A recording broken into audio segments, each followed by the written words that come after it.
건희 대리님, 안녕하세요. 많이. 밥 맛있게 먹었어? 네.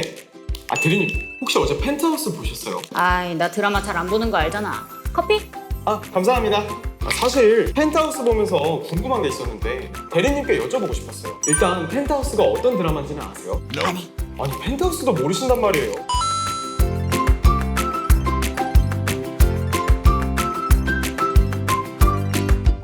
제가 주린이라 주식은 잘 모르거든요. 그 장면에 대해서 좀 더 자세하게 설명해봐.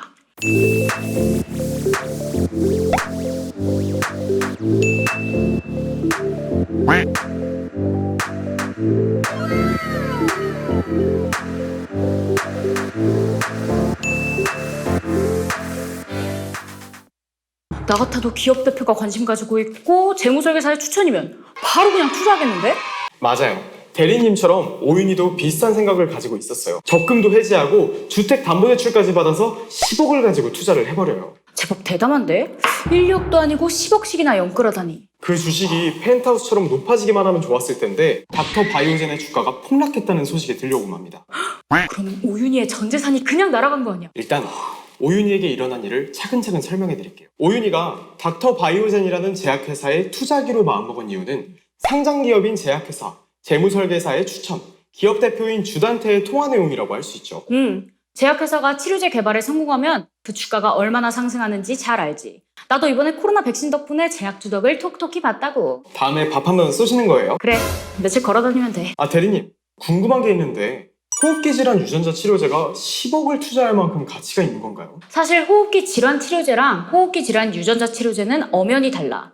호흡기 질환 치료제가 2G폰이라면 호흡기 질환 유전자 치료제는 5G폰이랄까? 원인 불명으로 치료가 어려웠던 희귀 질환도 유전자 치료제로는 해결할 수가 있다고. 아무튼 오윤희가 주단태의 통화 내용을 우연히 듣는 장면에서 주단태가 닥터 바이오젠이 FDA 승인을 앞두고 있다는 이야기를 하거든요. FDA 승인을 앞두고 있다면 이거 서둘러야겠는데요? FDA 승인을 받는 거랑 주식이랑 무슨 상관이길래 오윤희가 투자를 결심하게 된 걸까요?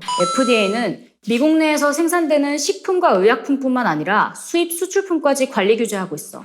사람들이 먹고 사용하는 것들에 대한 안전 규칙을 정하기 때문에 굉장히 깐깐하고 공신력 있는 기관이라고 인정받고 있지. FDA 승인을 받는다는 건 그 물건을 미국으로 수출할 수 있다는 말이기도 해. 그럼 만약 FDA 승인을 받은 회사에 투자를 해서 성공하면 초대박이 난다는 뜻이 되는군요. 그렇지. 하지만 난 말이야. 아무리 수입이 필요하다고 해서 곧바로 투자부터 생각하는 건 너무 조심성이 없었다고 봐. 직장부터 구하고 착실하게 일을 해서 딸과 평범한 삶을 사는 게 더 낫지 않았을까? 오윤희는 이미 부동산 재개발로 엄청난 수익을 얻었어요.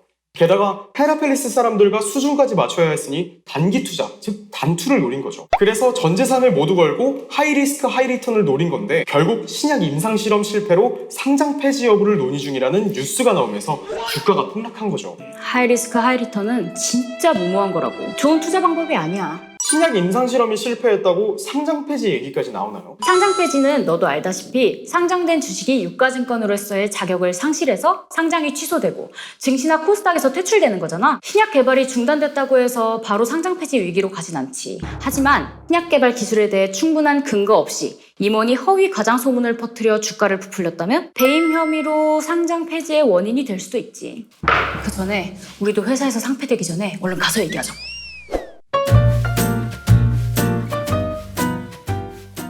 그럼 기업이 상장 폐지까지 되는 정확한 요건이 뭐예요? 상장 폐지엔 여러 요인이 있을 수 있는데 주요한 것만 몇 가지 들자면 감사인의 의견 미달, 상장 실질 심사 부적격 판정, 자본 잠식 등등이지.